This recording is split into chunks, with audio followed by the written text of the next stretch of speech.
Berita terkini, Iran telah menggunakan bom klaster dalam serangan baru-baru ini terhadap Israel. Senjata ini dilarang di seluruh dunia karena dampaknya yang menghancurkan dan membabi buta. Serangan ini menandai eskalasi berbahaya dalam konflik yang sudah tidak stabil. Hari ini, kita akan membahas apa itu bom klaster, mengapa penggunaannya begitu kontroversial, dan apa artinya ini bagi Israel, kawasan, dan hukum internasional. Serangan ini dapat mengubah arah konflik dan menimbulkan masalah kemanusiaan yang serius. Mari kita bahas fakta di balik perkembangan yang mengkhawatirkan ini. Apa yang terjadi? Menurut sumber militer dan citra satelit yang dikonfirmasi, pasukan Iran melancarkan serangan terkoordinasi yang melibatkan amunisi klaster, sejenis senjata yang dirancang untuk melepaskan subbom peledak yang lebih kecil di area yang luas. Serangan tersebut dilaporkan menargetkan posisi militer dan infrastruktur strategis di dalam Israel. Meskipun jumlah korban yang pasti masih terus bertambah. Yang jelas adalah ini bukanlah serangan rudal konvensional. Ini adalah senjata yang dirancang untuk berdampak luas, yang mampu meninggalkan persenjataan yang tidak meledak selama bertahun-tahun. Apa itu? Bom klaster. Bom klaster dilarang berdasarkan hukum internasional oleh lebih dari 120 negara karena sifatnya yang tidak pandang bulu dan bahaya jangka panjang bagi warga sipil.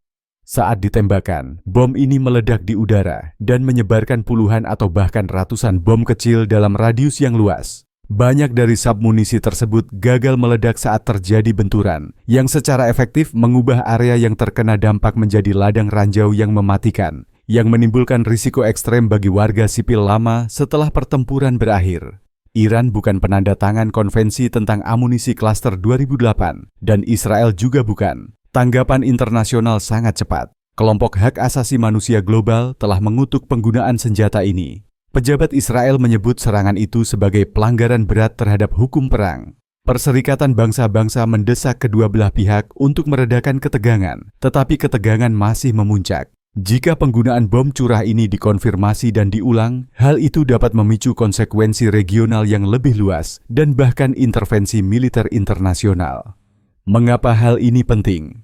Momen ini penting tidak hanya bagi Israel atau Iran, tetapi juga bagi masa depan peperangan. Ketika negara-negara menggunakan senjata dengan konsekuensi sipil jangka panjang, aturan perang mulai runtuh. Bom curah tidak hanya menargetkan masa kini, tetapi juga membahayakan masa depan. Konflik ini baru saja memasuki babak yang jauh lebih gelap. Tetaplah terinformasi, bagikan berita terbaru ini, dan berdoalah untuk perdamaian di wilayah yang sangat membutuhkannya. Penggunaan bom curah oleh Iran dalam serangan ini merupakan eskalasi serius dengan konsekuensi yang menghancurkan, tidak hanya bagi Israel, tetapi juga bagi warga sipil tak berdosa yang terjebak dalam baku tembak. Senjata-senjata ini meninggalkan bahaya jangka panjang yang bertahan jauh melampaui medan perang, membuat pemulihan dan perdamaian semakin sulit dicapai. Seiring berkembangnya situasi ini, penting untuk tetap mendapatkan informasi dan memahami dampak nyata dari berita utama. Terima kasih telah menonton. Jika Anda merasa video ini penting, silakan like, share, dan subscribe untuk mendapatkan informasi terbaru. Tetap aman dan tetap waspada.